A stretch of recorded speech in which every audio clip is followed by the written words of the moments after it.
Khadija Kopa ameweza kumfanyia bibi Zuchu surprise za hapa na pale kutokana na yale ambayo yamekuwa yakitokea katika maisha ya binti yake, na leo hii ameweza kuzungumza mengi akisema ya kwamba kuna namna ambavyo bibi Zuchu amekuwa moja kati ya mwanamke ambaye mwenye akili kubwa sana katika maisha yake. Kwa upande wangu sikuweza kutegemea kama haya yote yangeweza kutokea, kwa sababu amekuwa mwanamke mwenye hekima kubwa katika kila hatua ya maisha ambayo anayopiga. Najua kuna wengi watajiuliza maswali mengi juu ya haya ambayo yanayoendelea, lakini ukweli utabakia kuwa pale pale ya kwamba Zuchu ni mwanamke ambaye anajielewa na anajitambua na anajua ni kitu gani ambacho anachotaka katika hii dunia. Achana na wale ambao wamekuwa wakimfanya jisikie vibaya.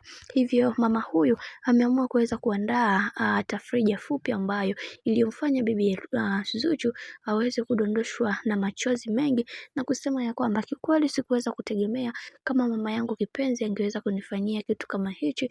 Hivyo nitoe shukrani zangu za dhati kwa hiki ambacho alichoweza kunitendea, na sina budi kuweza kushukuru na kumwambia kwamba mtoto wake nampenda sana. Haijalishi kuna vitu vingapi vimeweza kutokea, haijalishi kuna mambo mangapi ambayo yameweza kutokea katika maisha yetu, ila upendo wake ndio kila kitu kwangu, na naamini kila kitu kitakwenda kuwa sawa. Na mama Khadija Kopa hakuweza kuishia hapo, akasema ya kwamba katika mtoto pekee ambaye nimekuwa nikimpambania na kumfanya aweze kuishi maisha ya amani na furaha ni bibi Zuchu pekee, kwa sababu amekuwa ni mwanamke ambaye anapambana sana kuweza kufikia ndoto zake kwa namna moja ama nyingine. Hivyo sina budi kuweza kumpa pongezi nyingi ambazo amekuwa akizitenda katika maisha yangu. Bwana, mambo ni mengi sana juu ya hiki ambacho kinachoendelea kwa sasa.